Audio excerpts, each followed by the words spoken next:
Assalamualaikum warahmatullahi wabarakatuh. Apa kabar anak ibu sekaliannya?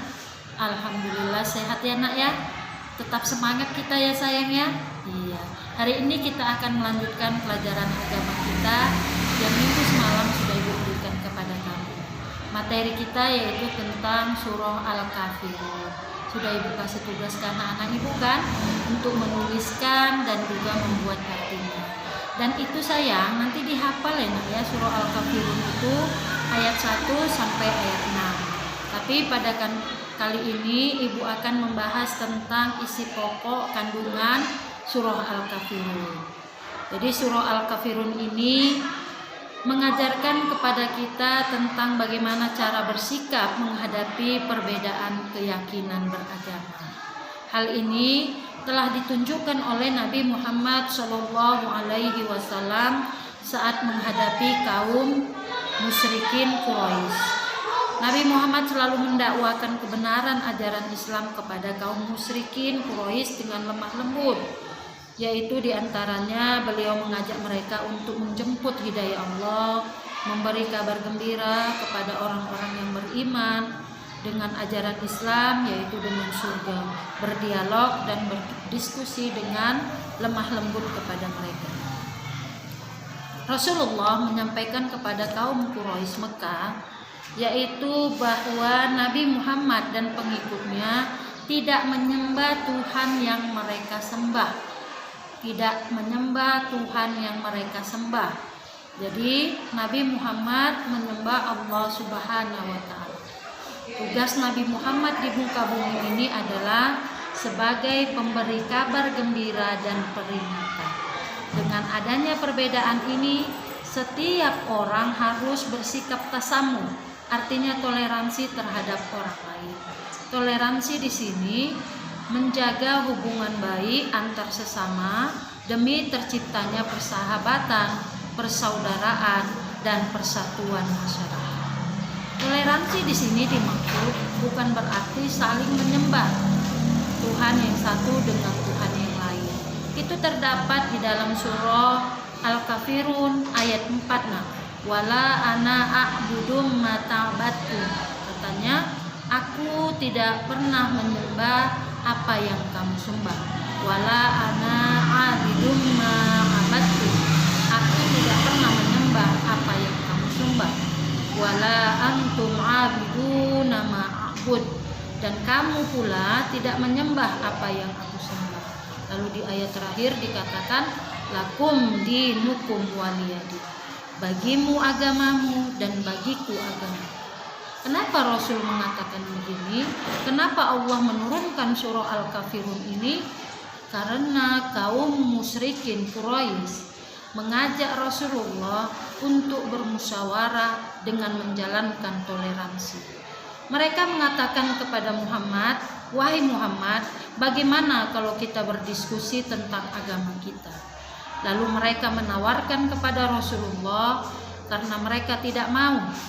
Mereka terkalahkan oleh Muhammad. Apa kata mereka? Ya Muhammad, begini saja. Supaya tidak terjadi pertengkaran di antara kita secara terus-menerus, kami ingin menawarkan kepadamu Muhammad. Apa kata mereka? Kata mereka, Muhammad begini, hari ini kami menyembah Tuhan yang kamu sembah.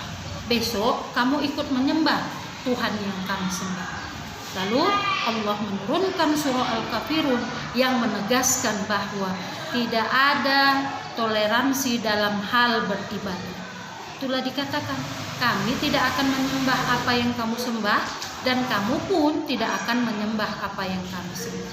Lakum dinukum waliyadin.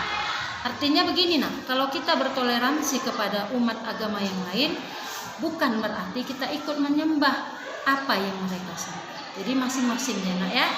Iya, itu dia di dalam surah Al-Kafirun ayat 1 sampai 6. Lalu toleransi yang diharapkan di sini adalah menjaga kerukunan hidup antar umat beragama. Kita menghormati ketika mereka melakukan ibadah mereka, dan mereka juga harus menghormati ketika kita melakukan ibadah kita. Paham ya? Lalu kata Allah di dalam surah Al-Baqarah ayat 256. A'udzubillahi minasyaitonirrajim. Bismillahirrahmanirrahim. La ikraha fiddin. Qad tabayyana ar-rusydu minal ghayy. Tidak ada paksaan dalam menganut agama Islam. Sesungguhnya telah jelas perbedaan antara jalan yang benar dengan jalan yang sesat. Ya, paham anak-anak ya? Jadi pembiasaan toleransi yang harus kita lihat, harus kita akui. Pertama, menghargai adanya perbedaan. Kedua, menjalin persahabatan dan persaudaraan. Ketiga, menyadari bahwa perbedaan itu adalah suatu hal yang pasti dan merupakan sunnatullah. Mengedepankan sopan santun, ramah tamah, dan lemah lembut dalam hidup bermasyarakat.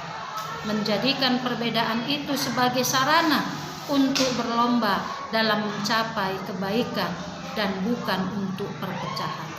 Itu yang harus kita lakukan. Lalu sikap toleransi yang dapat kita terapkan dengan baik adalah akan terwujud hal-hal yang sebagai berikut. Pertama, bila kita bertoleransi akan tercapai suasana harmonis, hidup rukun dan tentram, memperkuat tali silaturahim dan persaudaraan dalam masyarakat, terwujudnya rasa kasih sayang antar umat beragama, terwujudnya berbagai macam kemudahan-kemudahan dalam menjalankan kehidupan ini. Dan yang pasti kita akan terhindar dari permusuhan antar sesama. Demikian penjelasan Ibu tentang surah Al-Baqarah tentang surah Al-Kafirun ayat 1 sampai 6. Mudah-mudahan anak Ibu dapat memahaminya semua. Pahim tuh? Iya, jawabannya pahimna ya Ustazah. Demikian mohon maaf bila terdapat kekurangan dan nanti Ibu akan memberikan tugas kepada ananda sekalian. Tugasnya akan Ibu kirim ya sayang ya, dan kamu boleh langsung menjawab. Demikian, billahi taufik wal hidayah. Assalamualaikum warahmatullahi wabarakatuh.